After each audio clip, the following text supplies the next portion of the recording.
Welcome to Nightlight. Step away from the mainstream and gather around as we enlighten the world and our realities and travel this cosmic journey we call life. Join us as we share with you and provide that beacon that can guide us all to a better way. Explore with us as we examine a metaphysical montage of spiritual insights, covering everything from the mundane to the magical, UFOs to unicorns, and everything in between. This is a time of awakening, of sharing and evolving, of spreading our wings and soaring on the cosmic breath of creation.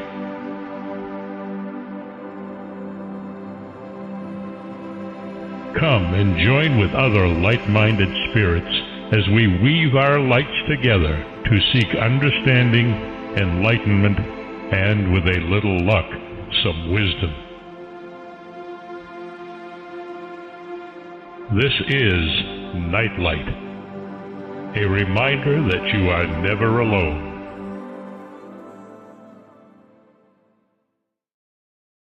Welcome, everybody. So glad you could join me tonight. We have Tyrone Ellington with us tonight, and he's written a book that is really quite amazing, and one that I'm going to read a number of times because of the way he's researched material. It's called The Journey Through the Origins of History, and it's a compelling exploration of humanity's earliest civilizations, uncovering critical information about ancient myths, writing systems, and cultural developments that many people may not know. This book presents research that challenges widely accepted narratives, highlighting contradictions and compelling arguments that cast doubt on conventional understandings. My kind of book. These uncertainties continue to puzzle scholars and spark debates, offering readers a chance to delve into the complexities of our shared history. Grounded in meticulous research and aimed at uncovering truths often overlooked, this book serves as a vital resource for those curious about the origins of belief systems and the evolution of communication. It's ideal for history enthusiasts and lifelong learners. This book invites readers to reconsider what they know about the past and engage with the enduring mysteries that still shape our understanding of humanity. This is every seeker's wonderful book to read, no matter where you are in understanding or think you understand all of the mysteries that are out there, the puzzles about humanity and evolution and language and history and religion and sources of creation. It's a book that will take you even further into your search, no matter how meticulous your research has been. So buckle up and sit back and enjoy, because this is an amazing book. Welcome to the show. Thank you. That was an awesome introduction. I ain't had one like that done yet. I was your first. That was a really good introduction. That made me blush a little bit. Oh, well, I meant every word. You have delved into mysteries that I have been looking into for years. And thank you. You did the research I didn't want to do. You asked yourself questions, and you educated yourself so you could go back and you could find answers that take the mystery even further. And I was just blown away by all of the different topics that you touched into that, you covered a wide range. You just went all over the place. So I have to ask, is there another book coming? Like second edition? What I actually want to do is I want to write a book with my kids. And I want to take what I wrote in this book and put it in a format for children, so that way families can sit down and have an opportunity to read together. A lot of people will sit down and watch TV together. Even some people will sit down and watch TV and have their cell phones in there and not really interact with each other, right? Yeah. But, there's everybody that I've come in contact with, they seem to want to share their knowledge. And a lot of them don't really get to the point where they're sharing it to the children. Kids, we're coming in a line where kids are being forgotten with education. Adults want all the education, but they don't seem to give it to the children like they should, right? And because my wife is a special needs teacher, and she's been through the process of from a substitute to becoming, a certified teacher, she tells me, she works with the children. She tells me what goes on with the kids and how some of them are not well known of just basic fundamentals of knowledge, right? Like adding, subtracting, reading, writing, cursive, and so on and so forth. So with my book, I try to stick to the basics first. What is the basics, right? Before we even went live, when we talked on the phone earlier today, we talked about, God. Who was God, right? That was my premise of this book. Who is this God? I grew up in the Catholic Church. My grandmother told me, or told my mom, that she didn't want me to leave the house until I was baptized. And, everything was, who about this God. But I didn't know who God was. I was a child, right?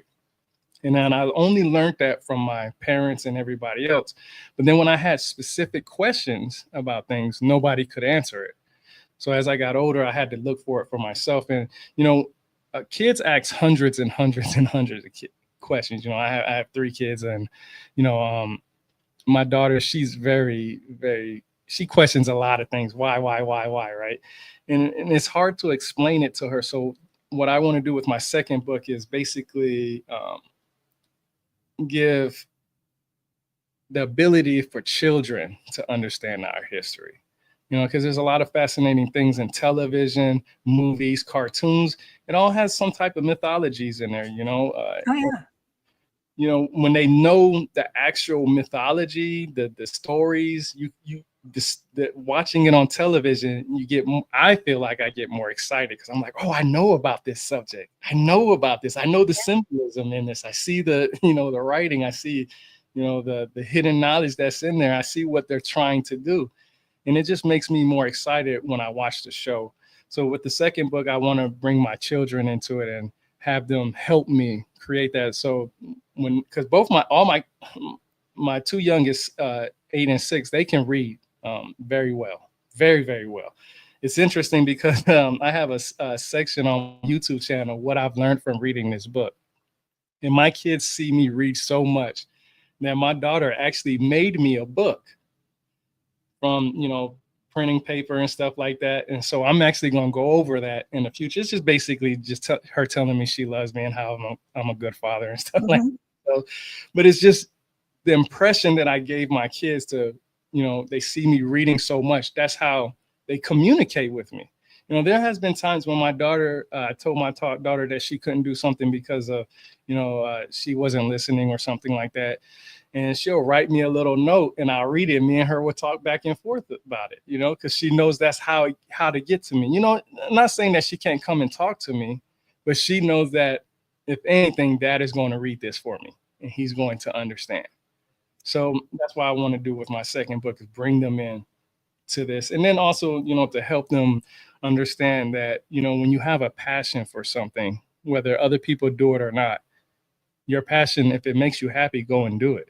A lot of people don't read books and share what they've read and spend time doing the things that, that I see myself doing. Like I create videos, I create little documentaries, I write articles. I've been doing this for 5 years. So it's just a passion of mine. And the reason why I wrote this book was because of the simple fact that when I made my website, I'm not going to be on this planet forever.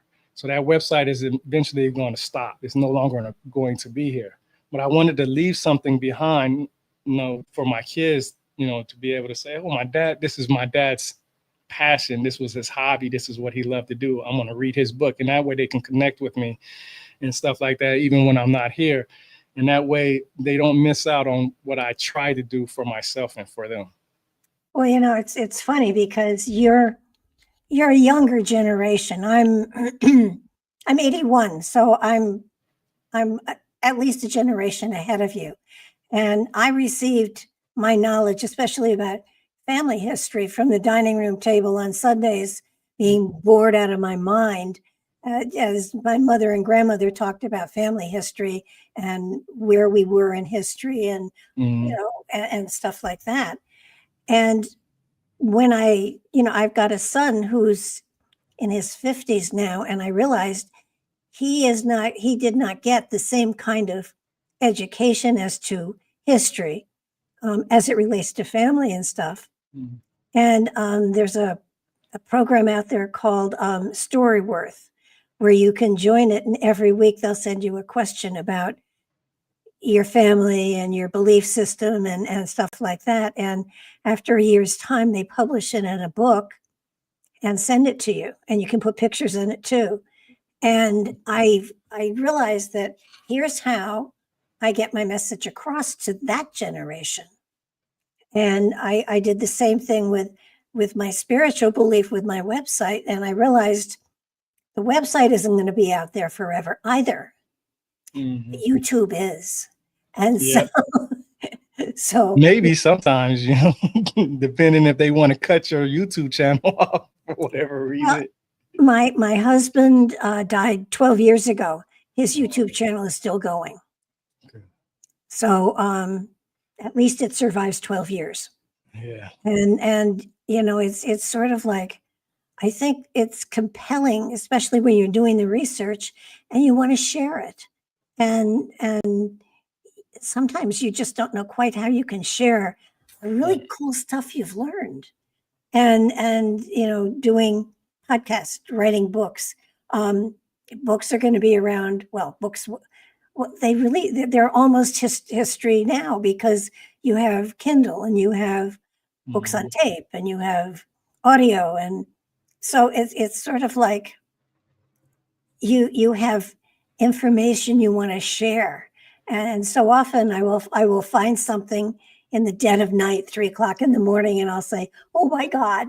And, and there's nobody to share it with. So you write it up and you get it out there as best you can. I think what fascinated me the most, I mean, you are a researcher like nobody I've ever met. You really get into okay, that came from where, and that came from where, and that came from where. And you've taken history back. And I loved what you did with looking into Homo sapiens sapiens, going back into, okay, so where were the first ones? And where do we come from? And do we come from an evolution, or do we come from somewhere else? I mean, you don't answer all the questions, but you take us many steps forward in understanding history. And history is just so cool because, the hints are out there. Thousands of years ago, they were trying to leave hints for those who are yet to come. And unfortunately, in many cases, we don't speak the language. So it's very hard to interpret what they were trying to tell us. Right. And I know, like, when the Europeans came to this side of the water, they destroyed the history, thinking they wanted to educate the natives, not understanding that their history and their religion was probably older than Christianity, which blows me away. Right. But so where did you actually start? I know where the book starts, but where did you actually start in this whole process? It started with me trying to figure out who God was. When, growing up as a kid, you go to school, you go to public school, and you see people who come from different places. And then those different places involve different gods, religions, and so on and so forth. So what I wanted to do was find out who was a God. What is a God? I know what the Christian God is, but what is the let's just say the Mesoamerican gods, right? The Native American gods, right? Here in America. Or who is the gods in Germany, Norse mythology, Greek mythology, right? Egyptian mythology, these gods. So it started with wanting to know who was gods, because I want to know, were we really created to toil this earth? Because when I read the Bible, it says we were created to toil this earth. So which God wanted to create us to toil the earth? Then I started learning about the Elohim and understanding that there were multiple gods. And then I started, and then, reading the Bible, hearing that God was a jealous God. And I was, one of the questions I had in my mind was, why would God need to be jealous? What would other gods do to humans to make them worship them that makes, God with the capital G jealous, right? So obviously it's not that they're acknowledging other gods. It's more like they understand that there might be other gods. And what I mean by that is henotheism. You got monotheism and so on, but henotheism is more like you understand that there are other gods, but you only worship one. And that's what I understood when I read the Bible. But then I also learned that, within the Bible, you have different versions. You have the King James version, you have the New International Version, then you have the Geneva version, then you have the Apocrypha and all this stuff. So it started with me wondering who these gods were and what these religions really represented. And I had a lot of questions about that. And that's where I started at, basically. Yeah, it to me, that's one of the things that I am wrestling with myself now. It's sort of like, when did the aspect of God come into our consciousness? Mm-hmm. And do we have to have a God to worship? Is that something that's built into us, that we have to have a source that we go to? Do we have to have a creator? Yeah. Or what is it that drives the species to having to have a God or something Right. more powerful?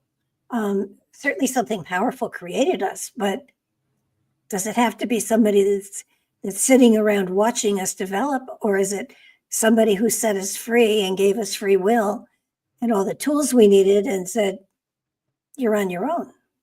Mm-hmm. So, it's something I have been struggling with for a very long time. And, your book, it sort of emphasized a lot of things that I have often wondered and thought of when you look at the Norse gods and the Greek gods and the Roman gods. They're all the same entities, but with different names. Right. As the culture does, bring it. And then you've got the Great Spirit. And so did you get any idea as to where the concept of God came in? Yeah. So I'm not sure if I put that part of, because I took some of my articles from my website and I put them inside my book, just because I felt like they were important. And I'm not sure if I put this one in there or not, but and I'm sure I probably did. But it was a representation of the first God. It was one of my first articles. We talked about puzzle pieces and stuff. When I started my website, one of the first things I put on there is, if we take all the puzzle pieces that we have together, every one of us, and put them together, there's no picture. There's no idea what kind of picture we might see, right? Because you get when you get a puzzle, you have the box and it shows you what it looks like. But just imagine the puzzle pieces coming to you without that box, without that picture. Now it makes it more harder for you to put it together, because now you have to put these pieces together multiple different times. You have to look at it and actually work harder. You can't just look at the box and be like, oh, this goes here, this goes there, or whatever. So I try to just take the puzzle pieces to bring everything, all the information together. It's still, gosh, you don't even really know if you've got all the border pieces yet. Yeah, that's exactly right, exactly, and that's the hardest part, is just figuring out what goes where. People go down rabbit holes all the time, and I feel like that's unnecessary, because you can, in most cases, take away the fiction and the exaggeration if you just go to the basics of what a God is, or what a religion is, or what you're looking for. Look for the basics. And what I mean by basics is, we're talking about writing books, we're talking about blogs, websites, and stuff like that. I've learned that the Sumerians are considered the first civilization because of their writing system, right? So obviously that would be the first place I would start and begin of a representation of a God. And that's where I found out that, the first representation of God may have probably been the sun, because we know that there were civilizations before the Sumerians, right? It all depends on what you consider a civilization and what the criteria is needed to be considered a civilization. Well, in the case of the Sumerians, it was their writing system, but it started as a pictographic script. That's no different than me drawing or taking emojis and me and you communicating through emojis, right? Hieroglyphics or anything like that. So when somebody draws something on the wall, that can have a story behind it. But first of all, you have to know the person who put that story on that wall. And then you have to understand what they was trying to say. And in order to do that, you have to speak to them. And if you can't speak to them, then you just make up things as much as you can from the basic information that you have from civilizations before it and after it. So the first representation of God to me was the sun, because in reality, the sun provides everything on this planet for us to survive, from plants to animals, the photosynthesis, the warmth of the air, all kinds of stuff. And the sun is the representation, if you look up in the sky, the brightest star, even during daylight hours, people will represent that as their God, because it's fire, it's heat, you can feel it. You go in the shade, you can feel the temperature drop drastically. You go back in the direct sunlight, you can feel it. So you understand the fire, the heat, and the understanding that, that this is a representation of a God, because people will look at that and say, well, if the sun is out, that means things will continue to live. If the sun leaves, then things will die out. That's what science says, that at least that's what people say. And when the sun is out, you do your agricultural needs, you farming, the animals are out grazing the land. So you go hunting. So when you're hunting, the first thing you're going to I hope to God that the sun has enough warmth for these animals to come out so we can get some food for the day. I'm a fisherman. I love to fish. And when the sun is at its highest peak, when you're fishing, most of the fish won't even bite. I don't know why. I don't understand the idea of it. I figure if you're hungry, you're going to eat whenever, right? Yeah. But I know when, most of the time when I go fishing is I'll leave at 3-4 o'clock in the morning, throw the boat in the water, probably about 30, 45, about an hour after I get there, right? Get everything in there, get everything set up. And when the sun starts coming up, a certain part when the sun comes up, that's when the fish hit a lot. It's anywhere about between 8 to 10 o'clock. After about 11:30, the fish don't hit. So, if you're praying to something, you're going to pray to something that comes out. I hope the sun comes out, or I hope the sun stays behind the shade, or whatever the case may be. I hope the sun, and then it turns into I hope God, I feel like, because the sun is actually, it's a representation. You can see it throughout all the ancient cultures around the world. The sun is something that everybody has looked up to. And this is the same thing for the moon.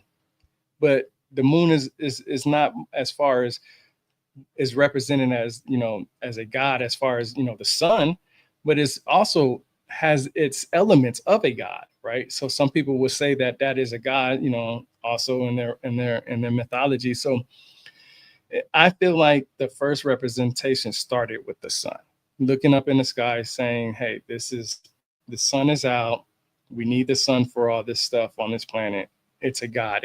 It in so many ways, it's a creation of this planet. Makes sense. I didn't know that about it. Is that the same for fishing in the ocean? See, that I don't know. That's a good question. But see, that's a good question, because the moon actually controls what they say the tides. Tides, yeah. Right. So that's why I said it has an element of a representation of a god. Some people would say it was a goddess, right? I mean, it goes It's back another light in the sky. Yeah, exactly. Right. The light bringer. There's 2 light bringers, and we know there's 2 light bringers in the Bible. Right? So that's what made me, try to figure out what did people represent as their God. And then it came into when you read where Moses went on top of the mountain, he's talking to God, got the 10 commandments. When he came down, Aaron and the rest of the crew were still representing the bull, the calf, the golden calf as a god. Then that's a bull. the bull was a representation of agriculture, right?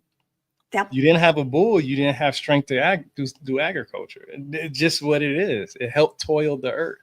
And you can see in all the ancient mythologies that a bull, cow, oxen, whatever it is, was considered a god. Ancient Hebrew, you look at the first letter, you can see that it's in shape of what would look like a cow, a bull, or an oxen.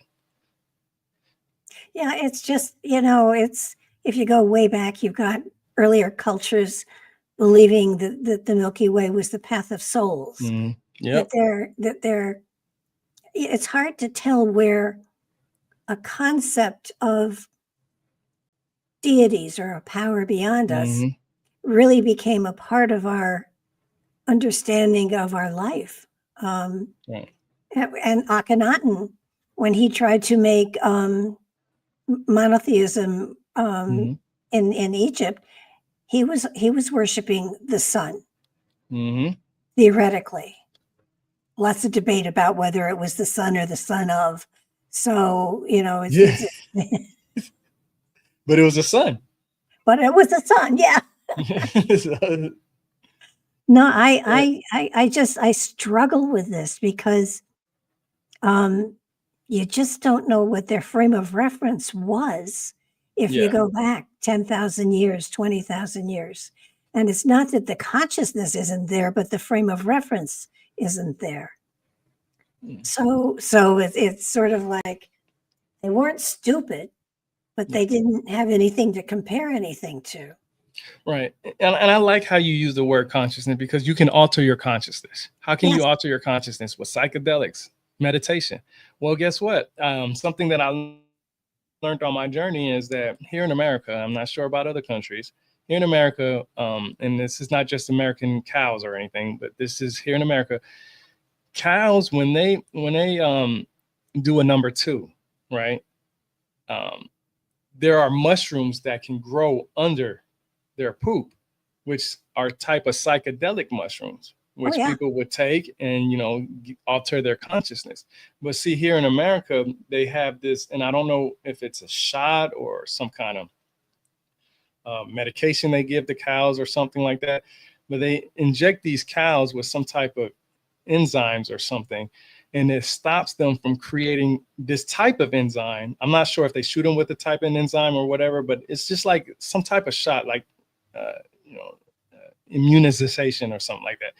It stops them from creating this enzyme in their stomach that will create these psychedelic mushrooms when they do a number 2.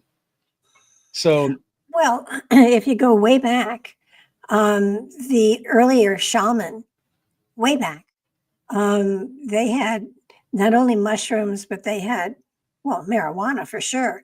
And there are places in the Midwest, I believe, where there's a wall, and growing underneath the wall are the kind of psychedelic plants that the shamans used to get into their trance state to be able to communicate with the Great Spirit or whoever. And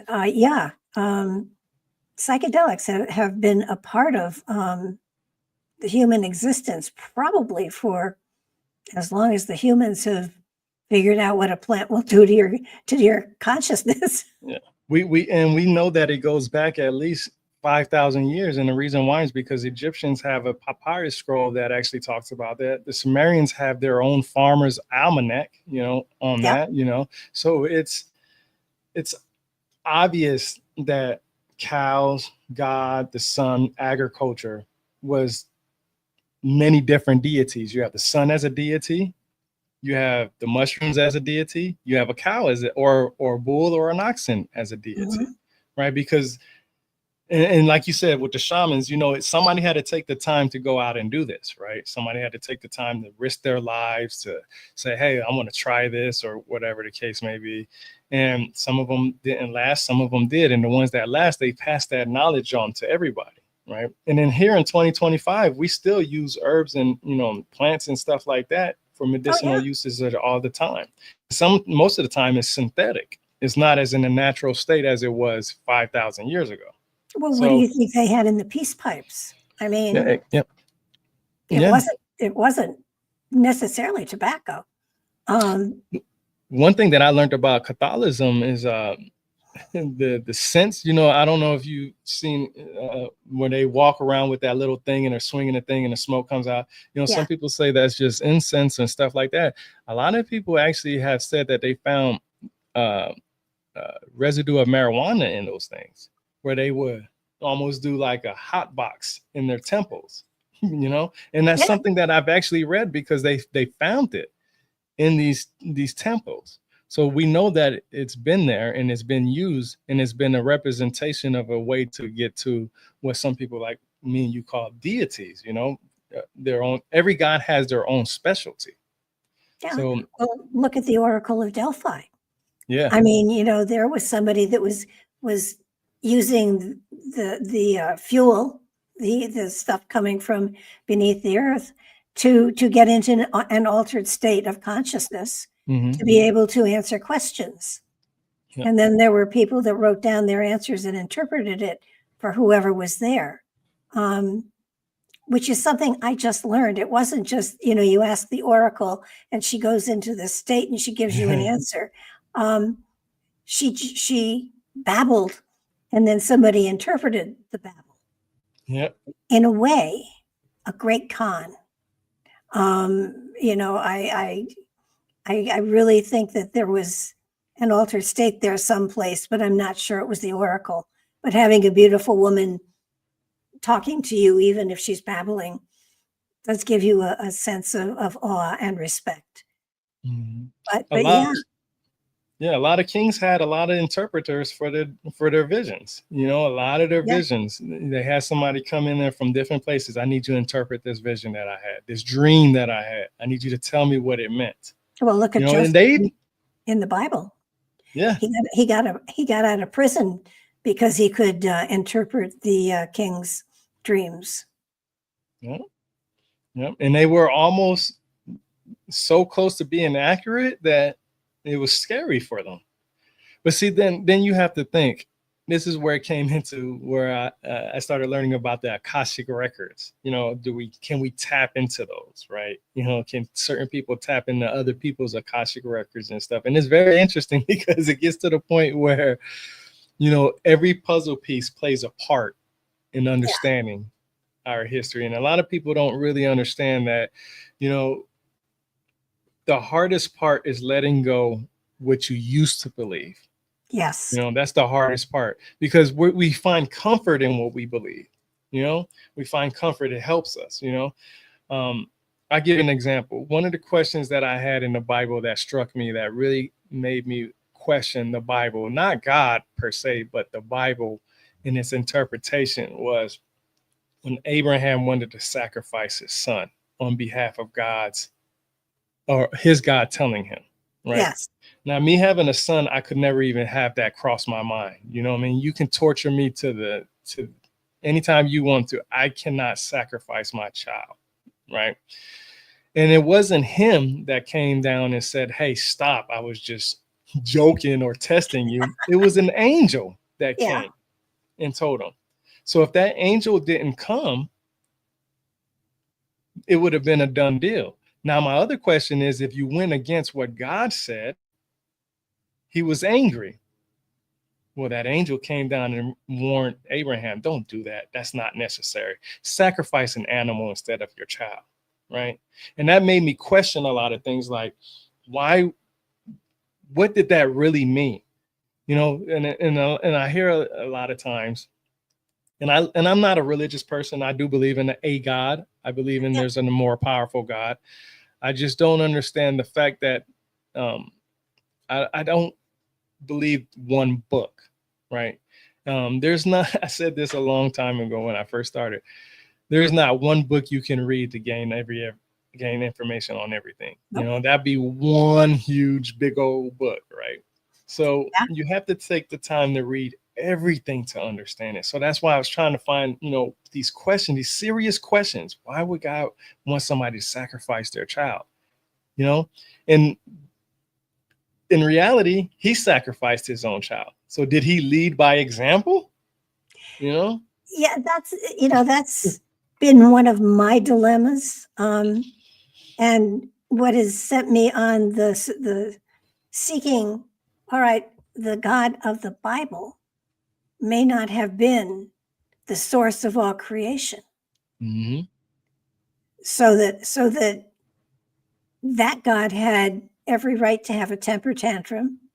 To what, my question has always been, if God was going to select a people, why did he select the Jews? Because they kept screwing up. Wouldn't it have been smarter to find a group of people that wouldn't mess up and would follow his requests for being followed? See, in my opinion, and it's just my opinion, God doesn't want to be worshiped. He wants to be a reflection of you. He wants you to be a reflection of its good work. Mm-hmm. And in your own way. It's not a matter of worship. I get bothered by God demanding that he be sacrificed to and worshiped. That doesn't sound like a God. Mm-hmm. It sounds like a lower God. It sounds like, Zeus or Athena or, all of those people. But the Creator created us out of love. Mm-hmm. And real love, genuine love, pure love, doesn't have anger and hate and vengeance.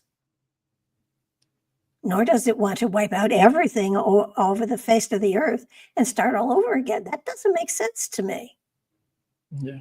And that was part of my dilemma too, was you couldn't find no good on this planet to save. You had to reset the whole planet. And that's what kind of made me wonder, if it happened multiple times in the past, could it happen again in the future? I have kids to worry about, I don't want my kids to go through that, and I know water is used for cleansing, and I know there might be some type of allegorical understanding behind that, and so on and so forth.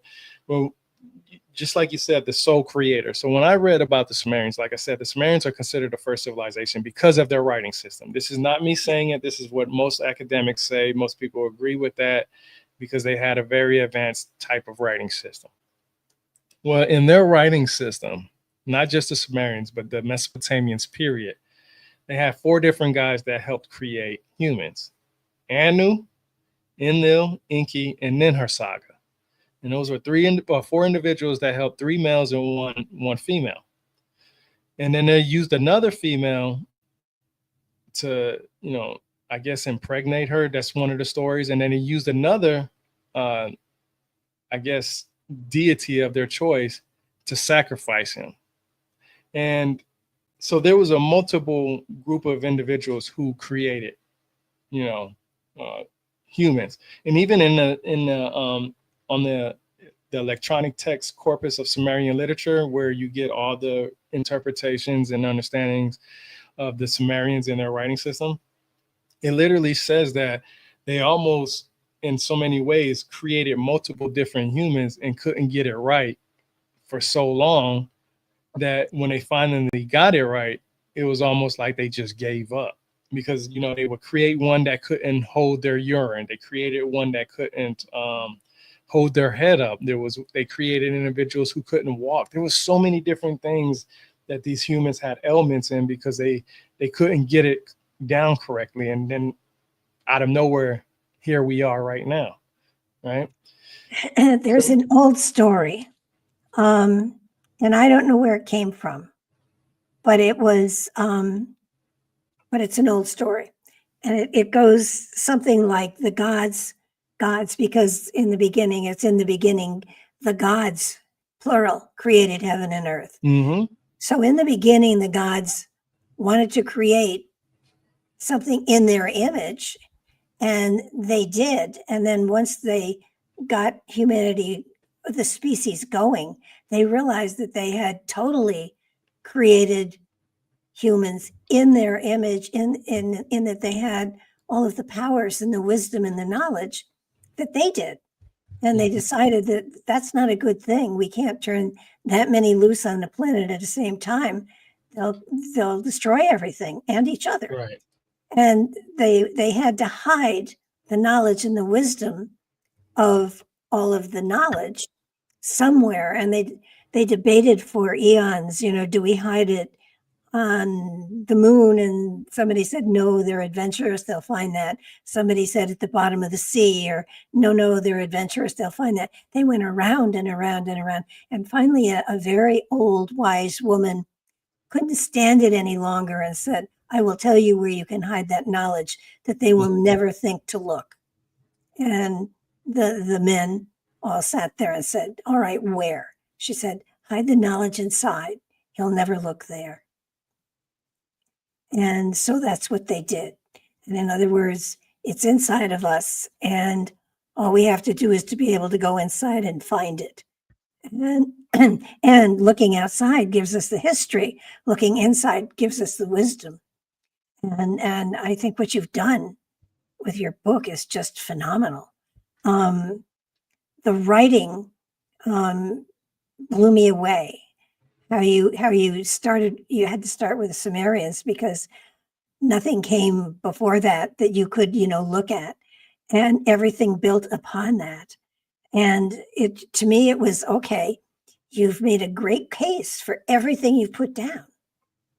What came before that? Yeah, that's so I like this. So like you say, I got a Kindle right here. I have a Kindle Scribe with notes and stuff like that. And I want to go back to what you was talking about, image and personality, before I answer that question, because this is going to lead up to what you asked. So when God created us in his image, was that image physically or was it personality wise? Because when you look at these different deities, they almost have these traits of, or they do have traits of what we have: jealousy, anger, hate, love. You know what I'm saying? So could the image, instead of being physically, because, we talked about Homo sapiens sapiens earlier, right?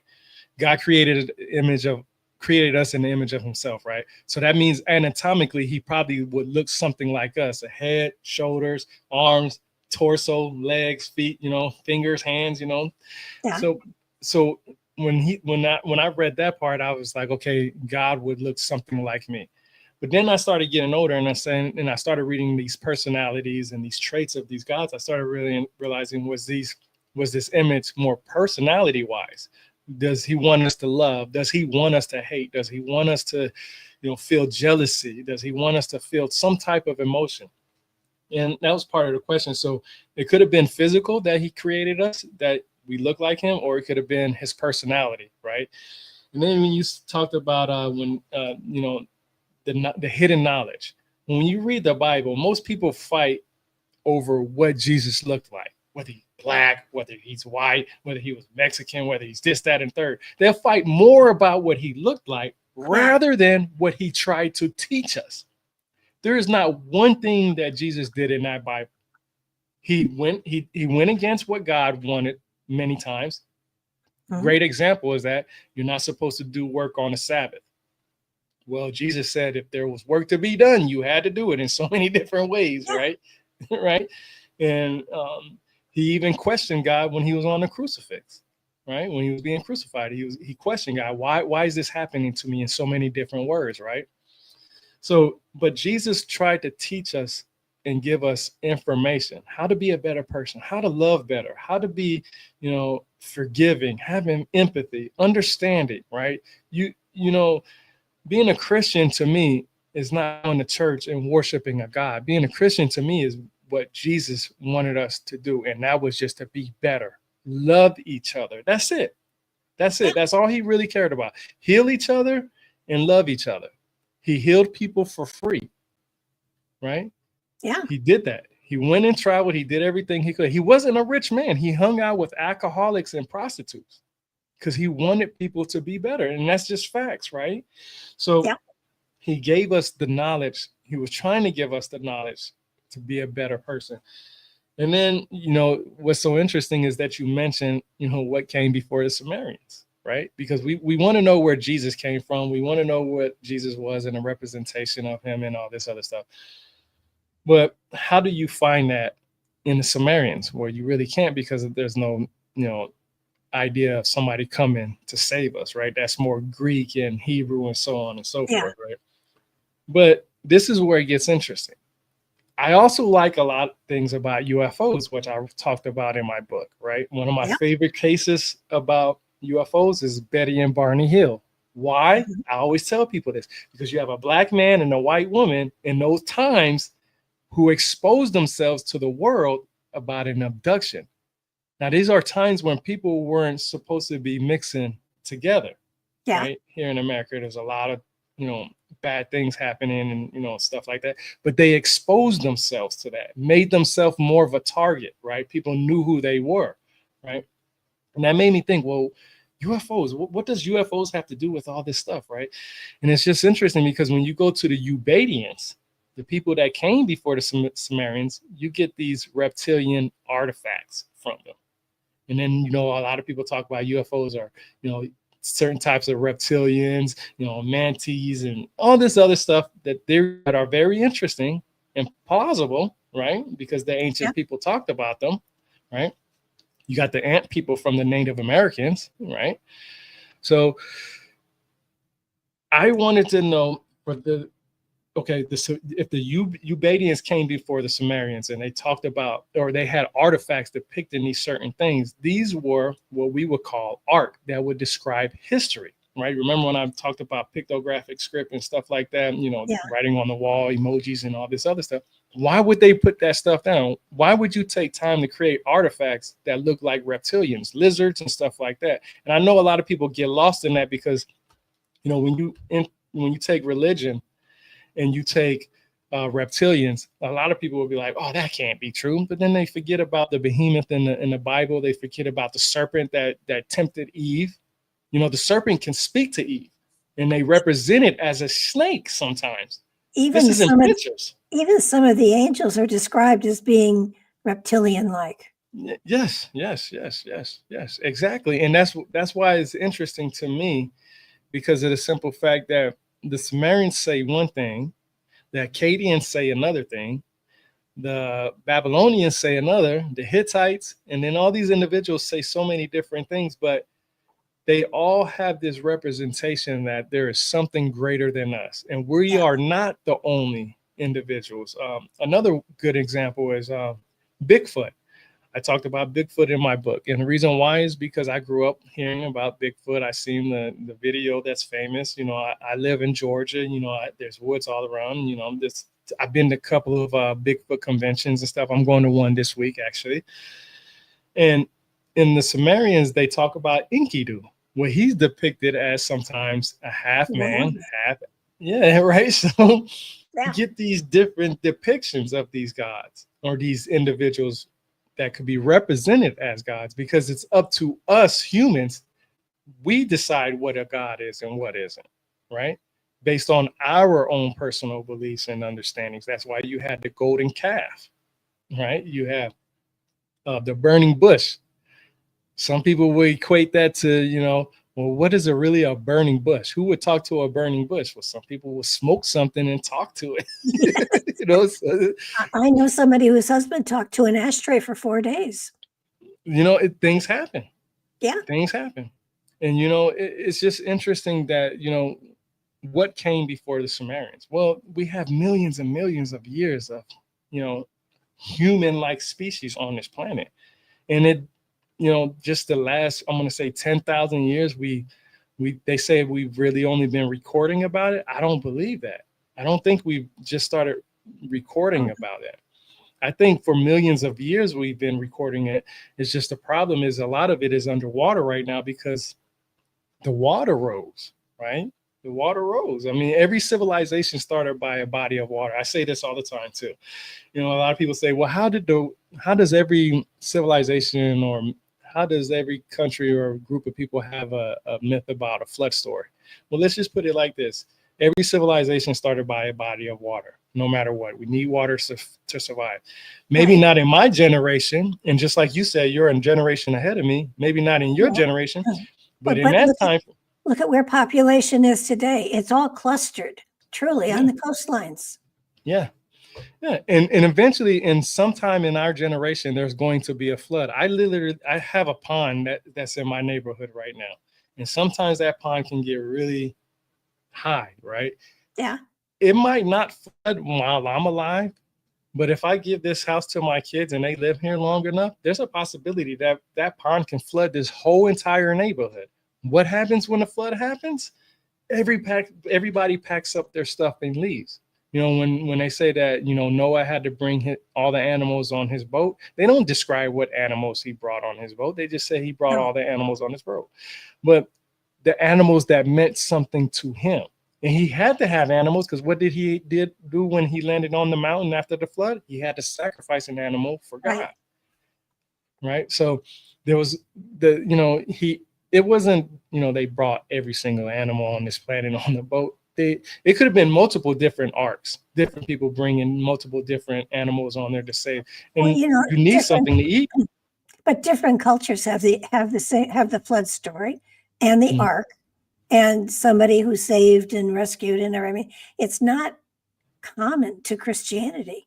It's a story that many cultures and religions have the same. I think that's the one thing that not everybody understands, that the Bible was put together by, I think, 72 priests, all writing separate stuff, creating a Bible for Constantine. So it's a matter of, you know, what stories what are they drawing from as far as reference to creating a story that can be the beginning of the life of Jesus. Right. Yeah, exactly. And, you know, it's so important you say that, because what is the story? Well, everybody's going to have their own story, right? Yeah. And, you know, a lot of people say, you know, the flood happened and, you know, it cleansed the earth and stuff like that. But the water that flooded this earth, we really don't know how high it is. There's always these ideas and theories and stuff like that. I know people said they found, you know, seashells and, you know, only things that they can find in the ocean, in the mountains, and so on and so forth and stuff like that. But also, what's interesting to me is that this earth is always being recreated, meaning that we know about tectonic plates, we know about the shifting of the continents, we know about all this stuff. So when the land moves, it's recreating a new piece of land. Absolutely. And look at it, started out as one continent. Yeah. Now at that time, there was one people, one language, one everything. And as things, you know, drifted apart, they became different and unique. And because of where they were, their skin color changed, the melatonin in their skin changed. And, you know, but we started out as one. And what is that one? And that's a good question. You know, that was something that I actually had a podcast discussion with Dr. Keith Chang, who is the founder of what he considers the white gene. And he's Chinese, and he was trying to find this gene. He wasn't trying to find this gene. He was trying to find the cure for skin cancer. And that's how he found it. So and he says that goes, the dates change on that because of his research. So I don't like giving out the dates anymore for that, because he says the dates change on that. It goes further and further back the more he does his scientific studies and stuff. But it's interesting because, you know, like I said, when you said that melatonin and you said melanin and all this other stuff, all that stuff, you know, the sun, the black skin, the white skin, everybody argues about that stuff. And it hurts trying to figure out, you know, how do we get past, when you said the chosen people earlier, that struck me very curious, very, very hard, because of the simple fact that, why did God have a chosen people? And ever since he decided to have a chosen people, we've been fighting about who we are. Well, you know, it's funny. I did a lecture at a college at one time, and I asked people, they were talking about the differences and how extreme the differences were. And I said, well, wait a minute. I could put up pictures of 10 people here, and would you be able to tell me what race they came from, where they come from? And they said, absolutely, yes. And I put up shadows. And I said, okay. All they could see was the outline. And they said, well, I said, which different races are there? What's represented here? And they all looked at them and they were trying to guess. And somebody said, well, we need more information. And I said, okay, you need something that shows what these people actually are. And they said, yes, we need something that tells us what they are. So I put up x-rays. And they looked at it and all they saw were bones and whatever. And they said, we can't tell what different race they are from this. And I said, why? And somebody said, because they all look alike. And I said, exactly. Yeah.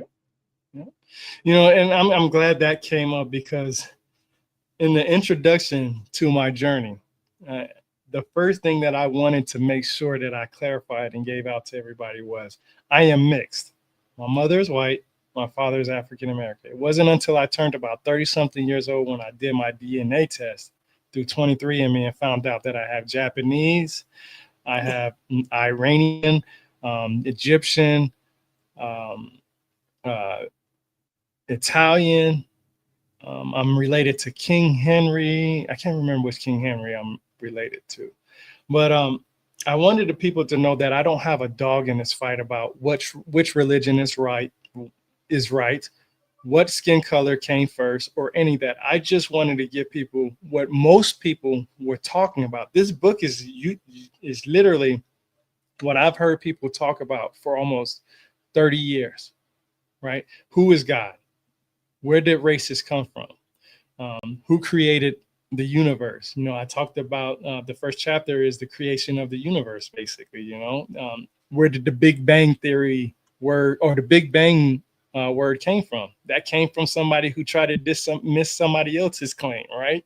Yeah. And I wanted to show people that I have no dog in this fight, because I love both my mother and my father. I don't care about skin color, but I did want to know more about it. So I reached out to people like Dr. Keith Chang, who works at Penn State University, who took the time out of his day to have an hour discussion with me, explaining to me how possibly we went from one skin color to another, right? And it's interesting to me that with not having a dog in this fight, I am more clearly understandable of, okay, I don't have to pick one over the other. Who cares? We're all human, right? And that's what makes us, unique. We're unique by the different things. If everybody looked the same, there wouldn't be no uniqueness on this planet, and it'll be bland. Our species is unique. Mm-hmm. That's as close as you get. Yeah, exactly. And that's just the inside stuff. Forget the outside stuff. It doesn't matter. Exactly. I know that I've got, I did the ancestry and stuff too. And it was amazing to, I know that I have Native American blood. I know I have Irish because there were indentured slaves that came over. And I'm pretty sure, knowing my family history, somebody played around and there has to be black in there too. So, I like that. That was funny. So, it doesn't make sense. They didn't. Yeah. Yeah. And, we there, in the Bible, it says we're not supposed to mix. The Jews weren't supposed to mix with a certain group of individuals and stuff like that. And when you go back to God having a chosen people, well, that God might have had a chosen people, but then another God might have had another group of chosen people, and then so on and so forth and stuff like that. But the creative source didn't. He made the species. It made the species. Because that's the other thing. We try to make a God into a person, and God is not. Yes, exactly. The real source of all is not human. Yeah, it's not at all. And I don't think people realize that. And it took me a while to understand it. That's why I said earlier, when in the likeness of God, he created us to be basically like him. Was it physically or personality wise? And I really feel like it was more personality wise versus physical, because of the simple fact that he is not one of us, or she may not. I might not even be using the words correctly, because in reality, when you go back to the first descriptions of many of these gods, they were both male and female. I've had a couple of rabbis on the show. Their books were really fabulous and not religious really, but focused on love. And one of them at one point was talking about having a conversation with God, who happened to be walking his dog in the park, and he sat down with God on the bench and they talked. And I I said to him, "So God has a dog?" And he said, "Yeah." And I said, "So does his wife have a cat?" He said, "What?" And I said, "If God has a dog, does his wife have a cat?" And he said, "I never thought of that." And I said, "It would only make sense, wouldn't it?" And he said, "You're right." I said, "You don't walk a cat, so you can't talk to her. But I understand why you talk to God. And, you guys got to stick together." Right. That's another thing that brought up a question through my journey that you mentioned about God walking. So when I read the Bible, Adam and Eve ate from the tree of knowledge, and they heard God walking through the Garden of Eden. Right. And when they heard him, they went to go hide behind the bush. And when God finally got tired, when they got tired of, God calling out to them and, being anxious and having anxiety, they just popped out the bush and said, "Here, God, we're here."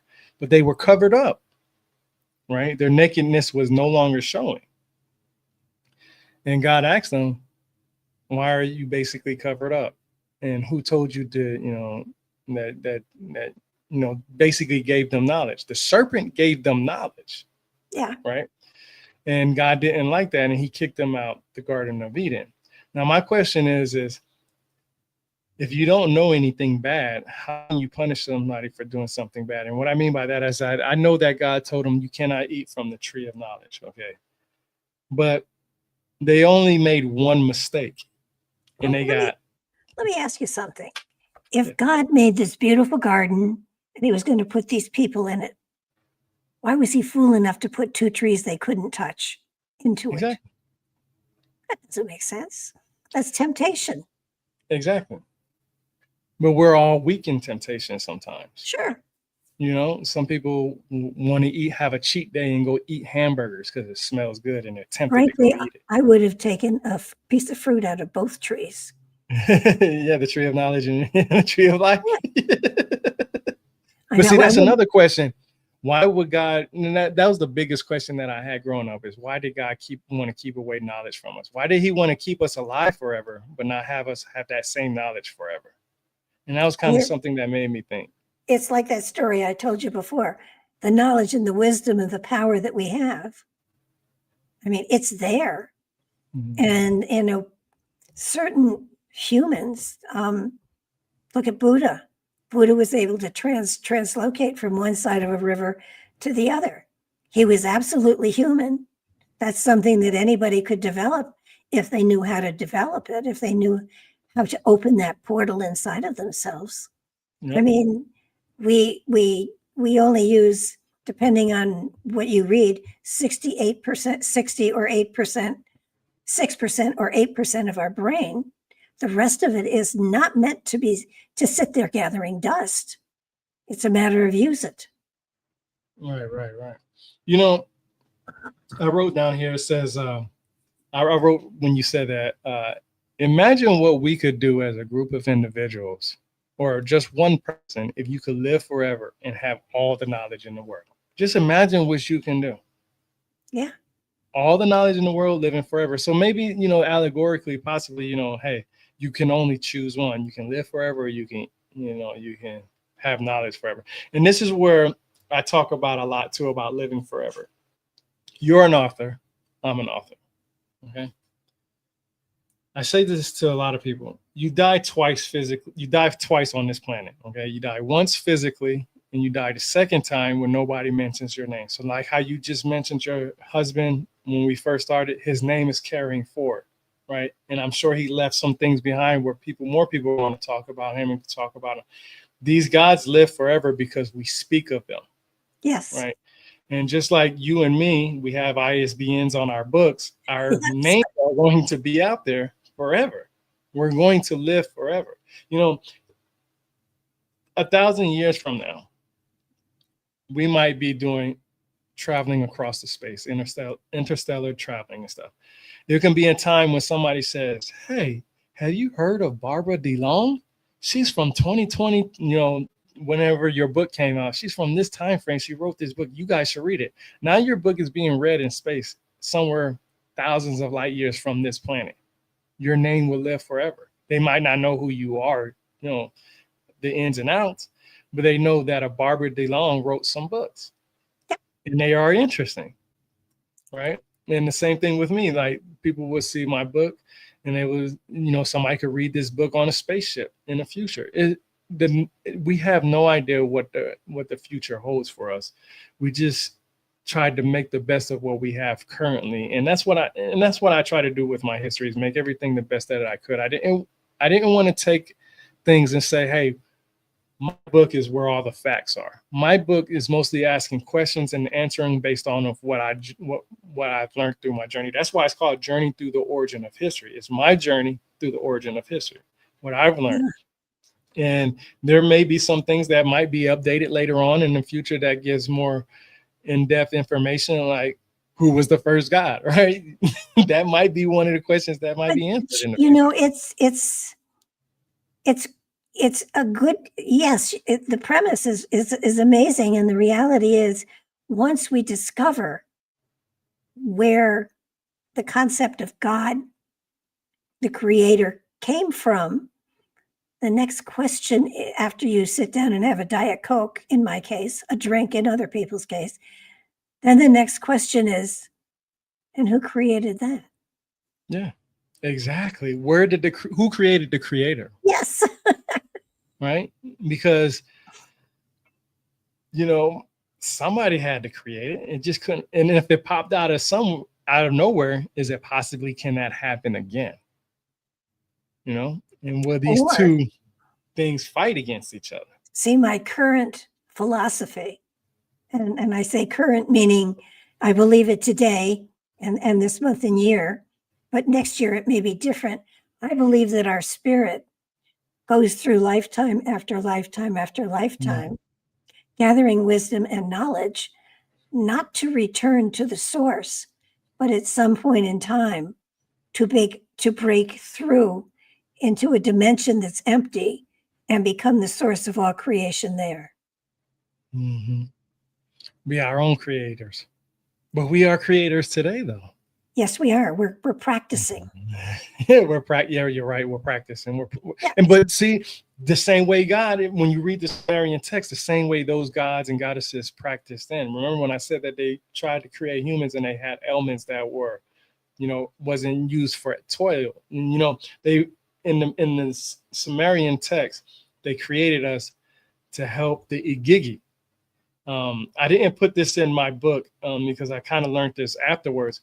Or I probably did put it in my book later in there. But the Igigi were known as the greater gods than the Anunnaki / Anuna.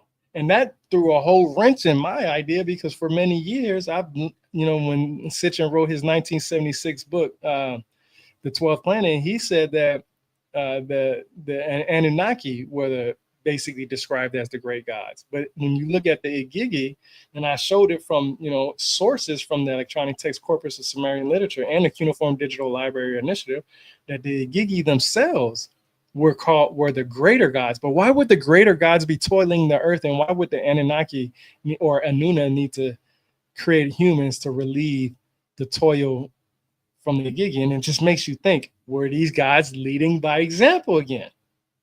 Right? See, that's where I go from not necessarily believing in UFOs and aliens that way, but I'm more for the interdimensional portal. In the interdimensionally, people are coming through portals, and I believe that's how Bigfoot comes and goes. That's what a lot of people talk about. And a lot of orbs are always seen when there's a book, sometimes when there's a Bigfoot. It's interesting you brought that up. And I say that because when Zachariah Sitchin wrote his book in 1976, The 12th Planet, he said the Anunnaki came from a planet called Nibiru, which orbited our sun every 3,600 years. Well, Enki is known as a fish god. He's a water god. He was depicted as a fish god sometimes, and he was, in some of the statues, the water would come out of his shoulders, indicating him as the water god. Well, I'm digging deeper and more into it, and actually finding the cuneiform tablets and the inscriptions and all that stuff, I learned that these gods, or the Anuna/Anunnaki, came from the depths of the seas. And they rose from the depths of the seas every now and then to teach humanity different things. Now, there's also this idea of fallen angels, falling from the sky, and this, that, and third. Well, my next thing that I learned was every god, if they were depicted physically on planet Earth, they were on top of mountains. Okay, mountains, meaning that when their messengers came from the mountains to the group of people below, they sent, their message from the God that was on top of the hill or the mountain, or so on and so forth. This is no different than Moses coming from the mountain down to the people below. It was always individuals on the mountain. So, fallen angels, that can be different. That can be described as different things, but a lot of people say they came from the skies. But when you look at the top of the mountain, some people would just consider that the sky, the highest part of the sky, I guess, or the highest part of the mountains in the sky or whatnot. But the one thing that I've learned throughout my whole entire journey is that you have to question everything, and you have to find what the actual meanings is, and it has to line up with the puzzle piece. If I took a puzzle piece that has water in it, right, and I took another piece that had gods in it, they should come together, because in the simple fact that Enki was a water god, fish god. And when you read Zachariah Sitchin's books, he even says that when they landed on planet Earth, they landed like how astronauts would land today. In some cases, their capsules will fall into the ocean, and they will come out from the ocean.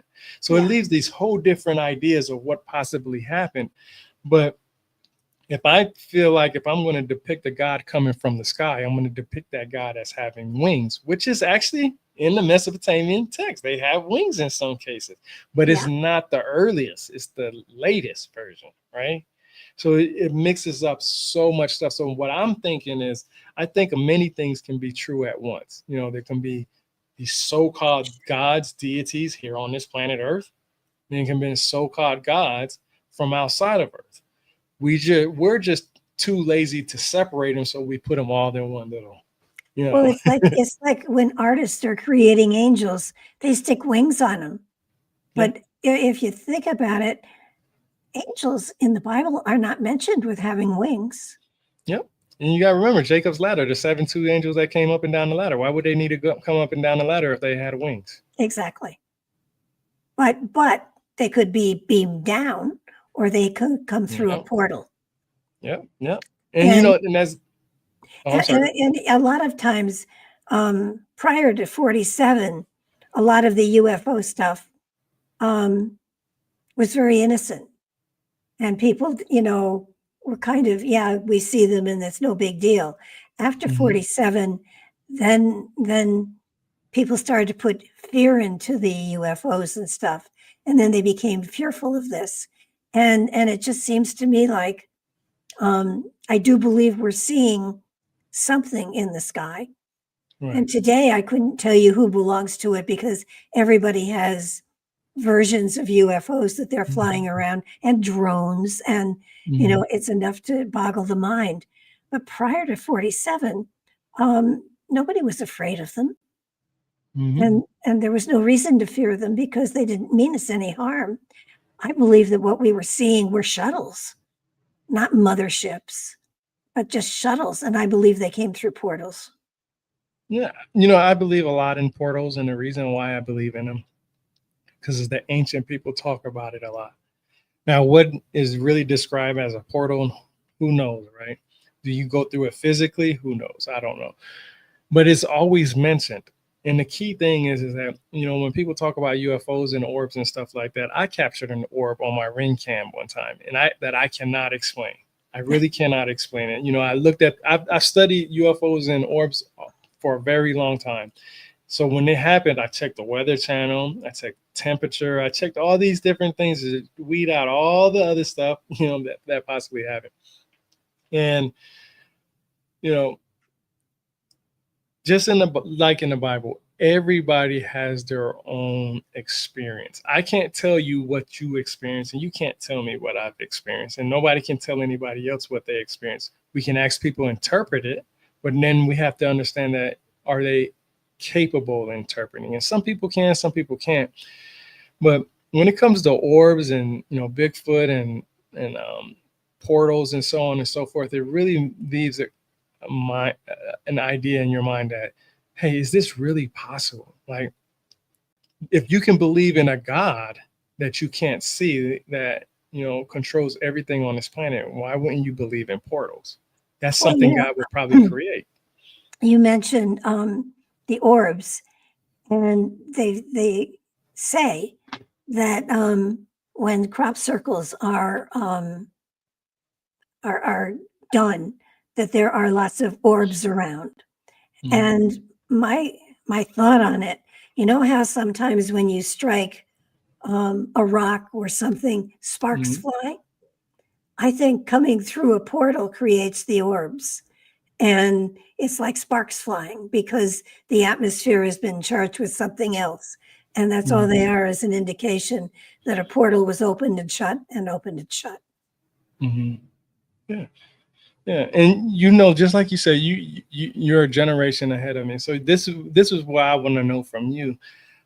What was the earliest understanding of a portal for you? Like in those times, people probably never really talked about it that much, I'm sure, probably. But like, when you came into this field, when you came into this understanding of portals, what was it that made you feel like that this was more of a possibility than fiction? 50 years ago is when I came into this field, more than 50 years now. And I think that the thing that made me really think that spaceships could not be interdimensional. They couldn't be tin cans that people were flying through the air in. It had to be almost an instantaneous jump. And the only way you can jump to my understanding would be through a portal. Now, you can take a car and drive it through a portal, theoretically. And I think that's what we're seeing. I think we're seeing shuttles going through a portal. Even the big ships that like Phoenix Lights caught, or World War II and the Battle of Los Angeles. Those were major, big things. But I think they came through a portal. And I think that there are portals that are definitely still active today, certainly underwater for sure, and in mountains. I do believe that that's where they come through or they're located. And so my belief in portals is at least 50 or 60 years old. It just doesn't make sense that an advanced civilization that is obviously thousands, maybe millions of years ahead of us would have tin cans they're flying around. That was my thing too. Like Zachariah Sitchin said anywhere from, and it depended on his version of it, because he has videos that he talks about this stuff too. It was almost 450,000 years. Okay, yeah. for some of this. I try to understand is if they have that much technology where they can travel from one planet to our planet, right? Why would they do that in tin cans, right? Like that would be, to me. Well, another good question is, why would they come here when they're already so far ahead of us? Yeah. And it's so funny you bring that up, because a lot of people said they came here for the gold on this planet, but you can find gold. They say you can find gold in space in abundance versus just on this planet. Matter of fact, they say that there are rocks that have nothing but gold out there, right? Yeah. You wouldn't necessarily need to come here for that. And then see, this is the other thing that struck my curiosity, as Zachariah Sitchin said. It took them 3,600 years to come here from planet Nibiru because it does center of the orbit of their planet and stuff like that. And they had to jump from their planet a certain distance to get here and so on and so forth. My question is, if that mission failed just once or twice, that's almost 10,000 years, right? Because they could get here 2,600 years later, 2,600 years into their flight, something happens. Now that pushes everything away. So, and they don't mention, and he doesn't mention that they sent multiple different crafts. He just says they just sent, a group of here. Let's understand something else. He wrote science fiction. Yeah, he did. He did. I mean, it's good science fiction, but so many people have taken it as gospel. Yeah. The Book of Enoch, the Book of Enki. Is it the Lost Book of Enoch? The Lost Book of Enki.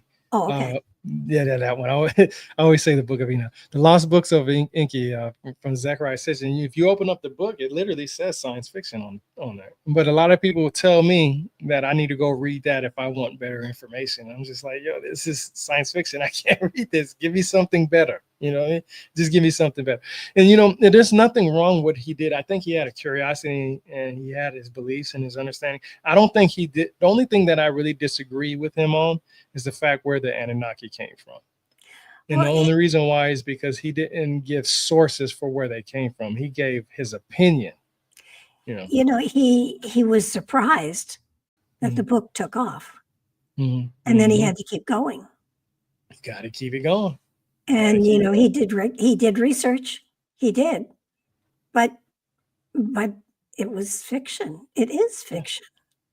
And when you get to Nibiru, there is a city, like you brought that up. It was a town or a city in the Bible. It's not a planet. Yeah, it was a city, right? And it sat on top of a hill. Yeah. It sat on top of a hill. And what's so interesting about that is that most people don't even know that it was a city in Mesopotamia.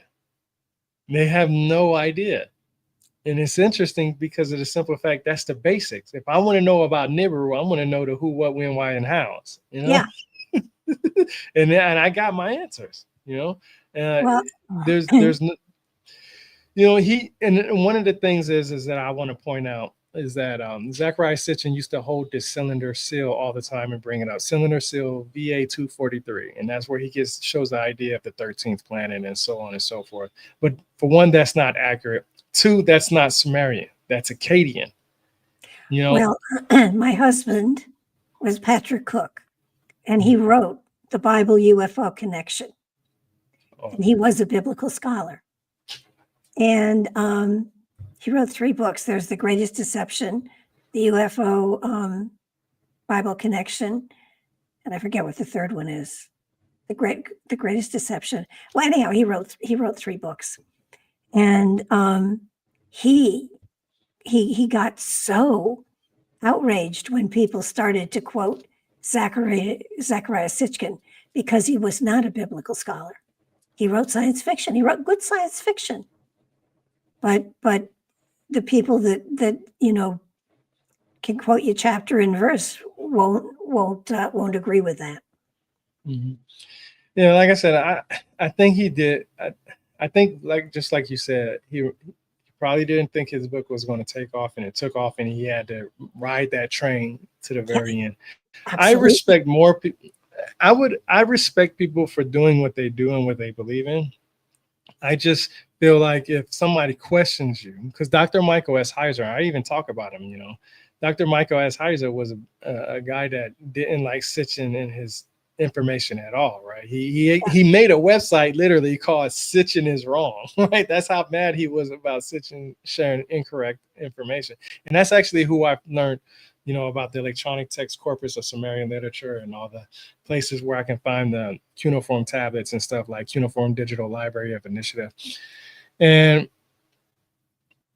Sitchin, he had great information. He just, I'm I don't know if you really actually follow everything, like see some of the stuff that I respond to. I'm that type of person where if I know something and somebody says that I'm wrong, we can go back and forth all day long. Because at the end of the day, I want you to realize that what I'm telling you is not me being factual. It's me learning what I've learned because I used to believe what you used to believe.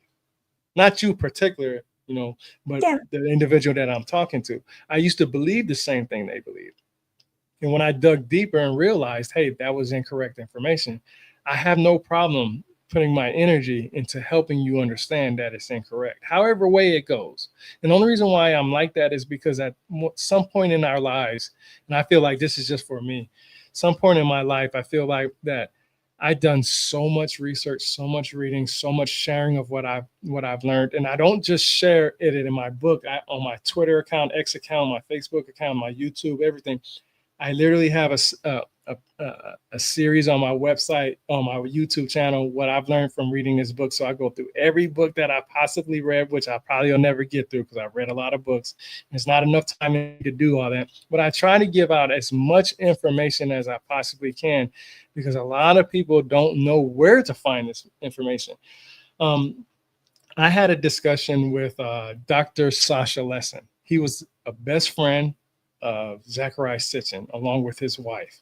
They were friends with Zachariah Sitchin. His wife was actually a friend with Zachariah Sitchin first, and then she told him about him, and then they all became friends and stuff. And I had one of my last discussions with him. I asked him if he knew about the electronic text corpus of Sumerian literature or the Cuneiform Digital Library Initiative, and he told me no. And this kind of made me feel disappointed. And the reason why is because you know what Zachariah Sitchin says, but you don't know what the academics say. And Yeah. you don't know, and you didn't know where where you can actually go to read the Cuneiform Digital Library of Initiative. When I started this journey, I bought a couple of books because I'm teaching myself how to read Sumerian cuneiform. Mm-hmm. And even though it's going to probably take a lifetime for me to do that, at the bare minimum, the foundation of me understanding what the Sumerians wrote or annotated or depicted, I go through trying to learn their language. I can't speak it, of course, because nobody knows how it's spoken, but I can definitely read the words. And this is no different than me wanting to learn Japanese. If I want to learn Japanese, I can go get books, I can get audio books, I can get all these apps and all this other stuff to learn how to read Japanese, right? And I can force myself to understand in repetition, right? Then you see something so many different times, you'll understand what it's representing. So me understanding the language for what it's worth it's taking a toll on me because I want to sit here and at least understand the depictions, the symbolism, and what they wrote in the best way that I can. And that's going out there and doing the hard work. I don't sit hours trying to learn the language, but I know a lot of this stuff. I have a handbook of how to translate some of this stuff from transliterations, which is amazing. I mess up a lot, but I'm trying. And that's what counts for me, is that I'm trying. And that's what I want people to do, is don't stop when you feel good about something that you believe in. Stop when it starts making no sense to you. Yes. Don't stop. You know what I'm saying? And then the reason why I said stop when it makes no sense to you is because you need to take back and you need to reevaluate everything you did. And then you have to start over. So don't stop when, okay, yeah, I agree with this. And then, oh yeah. And then tell everybody what you believed in and then get the information wrong. Keep going. And when it makes no longer sense to you, stop, take a breather, reevaluate what you did, and ask yourself, do I want to believe the facts or do I want to believe the fiction? And 9 times out of 10, a lot of people will pick the facts because it makes them feel good. And that's what hurts a lot of people, is the feel good part, Well, and sometimes people need to believe what they've been taught. Mm-hmm. And that's the journey of this lifetime. And you don't argue with it, you don't try. I taught special ed for 25 years, and I had a variety of children in my classroom. And one of the kids was just constantly happy and smiling and weaving back and forth. And the psychologist said to me, bring him into reality. And I looked at him and I said, his reality sucks. He's happy where he is. Leave him alone.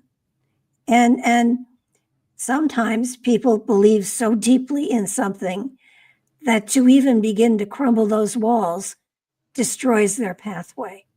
Yeah. And that's a really good way to put it. Do you want to be in reality, or do you want to just continue to, be happy? And that's the battle that you have to fight between yourself. Oh, yeah. Definitely. But that's not somebody else's choice. That's your choice. That's an individual choice. That's the free will of ourselves to believe what we want to believe. And that's why I tell people, this is what I believe today. Check tomorrow. Yeah. I may have changed my mind. I say that so much. People will say, I've had people come up to me and they'll see a video from 5 years ago and say, well, you said this 5 years ago. And I said, yeah, you're right, because that's what I knew 5 years ago. My mind has expanded since then. That's why I changed it. I tell people all the time, I can tell you my ideas, theories, and opinions right now. Tomorrow, or even an hour later, it might change, just because I might pick up a book and something might change it. Like I said, I used to believe in the Anunnaki coming from a different planet. I used to believe that there was one God. I used to believe that God was going to save me. But then I started reading things that God done and some of the stuff that happened on this planet because of God, of the God that I was supposed to worship. And it changed my mind a lot of things, not into the negative, but into, okay, God can be just one of us. The likeness is our personalities. He's angry, I'm angry. He's happy, I'm happy. Isn't that a song, If God Were One of Us? I think so. I think so. There is a song, I think. I think so. But Jesus told us that we were gods. So and this and more will you do. I mean, he basically said, this is just a demonstration for you. You can do it too. And I think what gets to me is there are so many people out there that want to teach you how to do something when you already have it inside of you. And it's a matter of you taking the time to get inside of you and be able to explore those aspects of yourself and develop them. But the only way to do that is separating yourself from people. Yeah. And you don't have to go on trips. You don't have to go 2 hours away. You can go right in your backyard and just meditate. Absolutely. You can go go for a walk in nature. God is all around us. It's what you represent as a God. Absolutely. Well, listen, before I lose my voice totally, and it's going, I'm going to end this, but will you come back and we can talk more? Of course. Okay, I can talk about this all day. So could I. So what I'm going to do, I'm going to end the show. Don't go anyplace there. Okay. I won't.